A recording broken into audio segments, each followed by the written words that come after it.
To understand multisystem inflammatory syndrome, it is best to first comprehend the body and its reaction to pathogens. The body's main immune response is composed of two interconnected systems, the innate and adaptive immune systems. The innate immune system is the first line of defense against pathogens. It is a fast and non-specific response. The general parts of the innate immune system are the protection offered by the skin and other mucous membranes and defense cells along with proteins. The adaptive immune system, on the other hand, is a slow-acting but specific response to pathogens. Cells such as T and B cells are sent throughout the body with precise skills to kill certain pathogens. While the innate and adaptive immune systems have specific roles in immune response, both work synergetically. For example, innate immunity stimulates cytokines such as interferon gamma that can activate and promote adaptive immunity, which in turn promotes the nonspecific response of macrophages. Damage-associated molecular patterns and pathogen-associated molecular patterns, known as DAMPs and PAMPs respectively, play a big role in the innate and adaptive immune systems. They bind to pattern recognition receptors on different cells that can then tell if there is an issue in the body, what it is caused by, and react accordingly. Inflammation is the migration of leukocytes that can be triggered by either tissue damage or pathogens inside the body. It is one of the immune system's strongest tools to repair tissues and eliminate infectious agents. Important cells and proteins that contribute to inflammation are mast cells, macrophages, and chemokines that are released from tissues. Damaged tissues or pathogens cause the release of vasoactive molecules such as histamine, bradykinin, and prostaglandins, which will increase the circulation of leukocytes and induce sickness behavior. The immune system's main role is to keep the body in homeostasis. There needs to be a balance in the body's response to pathogens. Over or underproducing immune cells or immune reactions could be disastrous for one's health. Regarding COVID-19, the immune response triggered in young, healthy children was mild at best. Typically, the incubation period for COVID is about 5 days. Generally, children have very mild symptoms. The innate immune system first attacks the virus by using antibodies such as IgM. Antibody levels tend to increase for 10 to 14 days unless the person has a very mild case or is asymptomatic. Generally, children do not have critical COVID cases, but sometimes in severe cases it can lead to multisystem inflammatory syndrome.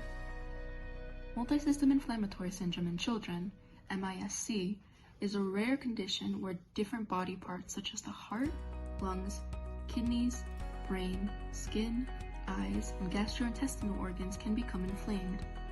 MISC is often seen in children exposed to or infected by coronavirus. Up to 98% of patients with MISC tested positive for SARS-CoV-2, the virus that causes COVID-19. The remaining 2% had been in contact with someone who tested positive for COVID-19. This implies that MISC and COVID-19 are correlated.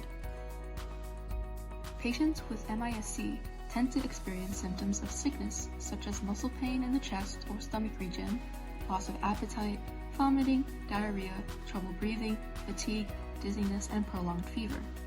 These symptoms result from the body attempting to enhance the innate and adaptive responses in various ways. For example, a fever will increase body temperature, promote leukocyte production, and increase leukocyte functions. If MISC goes untreated, it can lead to multiple organ dysfunction syndrome, MODS, which is multi-organ failure.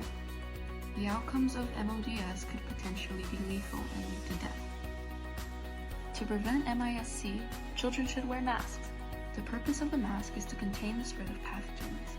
By containing bacteria and viruses, individuals are also preventing infection to begin with, as MISC itself is not contagious but rather a complication that can arise from infection. If you do not get sick, then you won't develop MISC. An even more effective form of prevention is getting vaccinated for COVID-19. A high correlation between COVID-19 and MISC further demonstrates that getting vaccinated is not only highly effective in preventing outbreaks of contagious diseases, but also minimizing the likelihood of an individual developing MISC as a result. RNA vaccines are a class of vaccines that are composed of an mRNA sequence coding for pathogen-specific protein used to prevent COVID-19. The purpose is to expose the body to an antigen in hopes that the body will develop immunity to the pathogen for future exposures. However, in the case that an individual already has MISC, then other treatment methods will be employed. A common treatment protocol involves the insertion of an IV line to facilitate the administration of IVIG, intravenous immunoglobulins. IVIG treatments are extremely helpful in evading some of the more severe complications associated with MIS-C. A second treatment involves blood thinning medications to minimize the clotting factor for MIS-C, especially in patients with particularly severe cardiac complications.